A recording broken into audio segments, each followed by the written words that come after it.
എന്റെ കുഞ്ഞിന് നല്ല ഒന്നാന്തരമായിട്ട് എഴുതാനും വായിക്കാനും അറിയാം ഇംഗ്ലീഷ്. അയ്യോ അറിയാം. അരുണസ് പ്രകാശ് എന്നുള്ള പേര് അരുണാചൽ പ്രദേശ് എന്ന് എഴുതിയവനാണ് നിന്റെ മോൻ. അത് നിങ്ങൾക്ക് വായിക്കാൻ അറിയാത്തതുകൊണ്ട് അംഗനവാടി പഠിക്കുന്ന കാലം മുതൽ ഓരോ നോട്ടും ഞാനാ അവനെ പഠിപ്പിക്കുന്നത്. സ്കൂളിൽ ചെല്ലുന്ന കാലത്ത് ഞാൻ നിങ്ങളോട് പറഞ്ഞാണോ അവനെ ആ സ്കൂളിൽ ചേർക്കേണ്ട, നമുക്ക് CBSE വിടാവുന്നു. CBSE എന്താ കേട്ടിട്ടില്ലയോ? അപ്പൊ അരുണാചൽ പ്രദേശ് വലിയ കുഴപ്പമില്ല കേട്ടോ. എന്തിയാടി ആ ബീഫ്?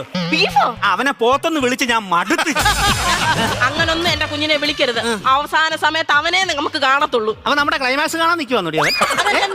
അവസാന സമയത്ത് അവനെ നോക്കാൻ കാണത്തുള്ളൂ. എടി നല്ല സമയത്ത് നോക്കാത്ത അവൻ എങ്ങനെ അടി അവസാന സമയത്ത് നോക്കുന്നേ? രാവിലെ ഇറങ്ങി കാണുമല്ലോ കുന്തവും കോപ്പും കൊണ്ട്. നാളെ അളിയനും പെങ്ങളൊക്കെ വരുന്നുണ്ടെന്ന് പറഞ്ഞ അവരുടെ മുമ്പിൽ അങ്ങാണ് എന്റെ കുഞ്ഞിനെ താച്ചിയാലുണ്ടല്ലോ. എടി ഞാൻ അവനെ വഴക്ക് പറയും, അത് നന്നാവാൻ വേണ്ടിയാണ്. മറ്റുള്ള റൂമിൽ വെച്ച് അവനെ കെട്ടിത്താക്കത്തൊന്നുമില്ല ഞാൻ കേട്ടോ. ഇല്ല ഞാനേ ഒന്ന് നടു നോക്കട്ടെ. നോക്കാൻ അത് നടുവാന്നോ അതോ കൊടയാണോ അത്?